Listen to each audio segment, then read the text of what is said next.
SL EduMaster YouTube නාලිකාවෙන් ගෙනෙන තවත් video එකකට ඔයාලා සාදරයෙන් පිළිගන්නවා.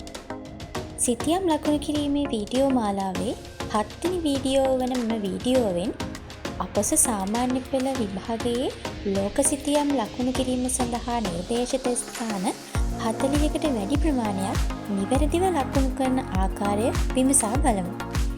ඒ වගේම මීට අමතරව ලෝක සිතීමේ ලකුණු කරන්න එන තවත් ස්ථාන ඔයාලත් දන්නවා නම් ඒවා කමෙන්ට් එකකින් දාන්නත් අමතක කරන්න එපා.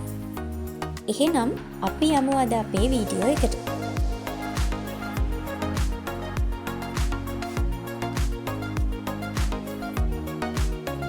ලෝක සිතීම ලකුණු කරනකොට ගොඩක් වෙලාවට ලකුණු කරන්න එන්නේ ආසියා හා යුරෝපා මහද්වීපවල ස්ථාන කියලා ඔයාලා දන්නවා ඇති.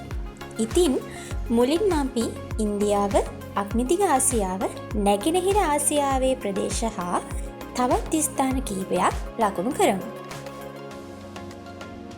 බොම්බාය, ගෝව, කැලිකට්, මදුරාසිය, කල්කටා, බුරුමය, තායිලන්තය, චීනය, මලක්කා සමුද්‍ර සන්ධිය, මලය අර්ධද්වීපය, සුමාත්‍රා දූපත, ජාවා දූපත, බතාවිය, පිලිපීන දූපත්,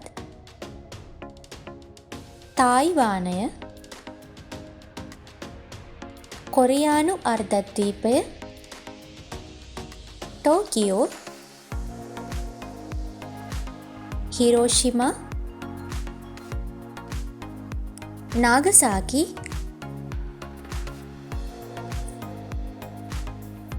අරාබි මුහුද, රතු මුහුද, මක්කම, පර්සියන් බොක්ක, සූවස් ඇල, ඊජිප්තුව, මධ්‍යධරණී මුහුද, තුර්කිය. දැන් අපි යුරෝපය ආශ්‍රිත ස්ථාන කිහිපයක් ලකුණු කරමු. කළු මුහුද, කොන්ස්තාන්තිනෝපලය, පෘතුගාලය, ස්පාඤ්ඤ, ඉතාලිය, ජිනෝවා, වැනීසිය, ප්‍රංශය,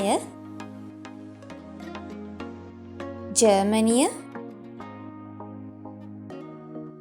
ඕලන්දය,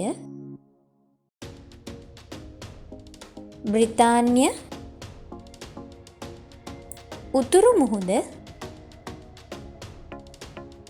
බෝල්ටික් මුහුද. හරි.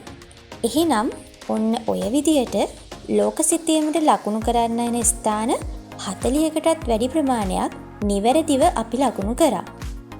ඔයාලත් මේ ස්ථාන ලකුණු කරලා හොඳින් විභාගයට මුහුණ දෙන්න.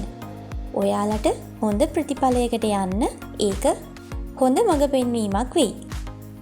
ඉතින් මේ වීඩියෝ එක ඔයාලට වැදගත් වුණා කියලා හිතනවා නම් ලයික් එකක් දාලා ඔයාලගේ යාළුවන්ටත් බලන්න ෂෙයා කරන්න. ඒ වගේම මේ වගේ වීඩියෝ දිගටම බලන්න අපේ SL EduMaster YouTube නාලිකාව subscribe කරලා bell icon එක click කරලා තියාගන්න. එතකොට අපි අලුතින් වීඩියෝ එකක් දාපු ගමන් ඔයාලට ඒක බලන්න පුළුවන්. එහෙනම් තවත් මේ වගේ වැදගත් වීඩියෝකින් අපි නැවත හමු වෙමු. ඔයාලට සුබ දවසක්.